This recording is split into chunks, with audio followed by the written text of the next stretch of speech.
سیدنا حضرت سلمان فارسی رضی اللہ عنہ ارشاد فرماتے ہیں کہ شعبان کی آخری تاریخ کو نبی اکرم صلی اللہ علیہ وسلم منبر پر تشریف فرما ہوئے اور ارشاد فرمایا، اے لوگو، تم پر ایک عظیم اور مبارک مہینہ سایہ فگن ہونے والا ہے، ایسا مہینہ جس میں ایک ایسی رات ہے جو 1000 مہینوں سے بڑھ کر ہے، یعنی اس ایک رات میں عبادت کا ثواب 1000 مہینوں کی عبادت سے زیادہ ملتا ہے۔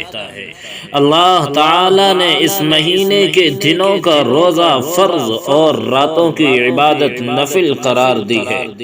جو شخص اس مہینے میں ایک نیک عمل کے ذریعے قرب خداوندی کا طالب ہو، وہ ایسا ہی ہے جیسے دیگر مہینے میں فرض عمل کرے، یعنی نفل کا ثواب فرض کے درجے تک پہنچ جاتا ہے۔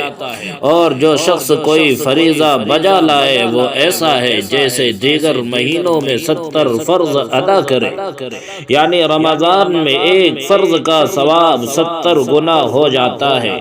اے لوگو، یہ صبر کا مہینہ ہے اور صبر کا ثواب اور بدلہ جنت ہے، اور یہ لوگوں کے ساتھ حسن سلوک اور خیر خواہی کا مہینہ ہے۔ اس مہینے میں مومن کا رزق بڑھا دیا جاتا ہے۔ جو آدمی اس مبارک مہینے میں کسی روزے دار کو افطار کرائے، اس کے گناہ معاف کر دیے جاتے ہیں، اسے جہنم سے آزادی کا پروانہ ملتا ہے، اور روزے دار کے ثواب میں کمی کیے بغیر افطار کرانے والے کو بھی اس کے بقدر اجر سے نوازا جاتا ہے۔ یہ سن کر صحابہ کرام رضوان اللہ تعالی علیہم اجمعین نے عرض کیا، اے اللہ کے رسول صلی اللہ علیہ وسلم، ہم میں سے ہر آدمی اپنے اندر اتنی وسعت نہیں پاتا کہ وہ دوسرے کو باقاعدہ افطار کرائے اور اس کے ثواب سے بہراور ہو۔ اس سوال پر رحمت دو عالم صلی اللہ علیہ وسلم نے اپنے جانثاروں کو ایسا جواب دیا جس سے ان کی مایوسی خوشیوں میں بدل گئی۔ آپ صلی اللہ علیہ وسلم نے ارشاد فرمایا، اللہ تعالی یہ انعام ہر اس شخص پر فرماتے ہیں جو کسی بھی روزے دار کو ایک گھونٹ دودھ، ایک عدد کھجور، حتیٰ کہ ایک گھونٹ پانی پلا کر بھی افطار کرا دے۔ ہاں، جو شخص روزے دار کو پیٹ بھر کھلائے تو اللہ رب العزت اسے قیامت کے دن میرے حوض کوثر سے ایسا پانی پلائیں گے جس کے بعد کبھی پیاس نہ لگے گی، یہاں تک کہ وہ ہمیشہ کے لیے جنت میں داخل ہو جائے گا۔ پھر آپ صلی اللہ علیہ وسلم نے فرمایا، یہ ایسا مہینہ ہے جس کا پہلا عشرہ رحمت، درمیانی عشرہ مغفرت اور آخری عشرہ جہنم سے آزادی کا ہے۔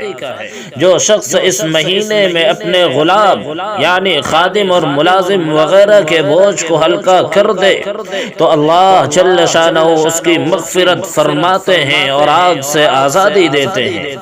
اے لوگو، اس مہینے میں 4 چیزوں کی کثرت رکھا کرو۔ نمبر 1، کلمہ طیبہ لا الہ الا اللہ۔ نمبر 2، استغفار۔ نمبر 3، جنت کی طلب، اور نمبر 4، آگ سے پناہ۔ بڑے خوش نصیب ہیں وہ لوگ جو رمضان المبارک کو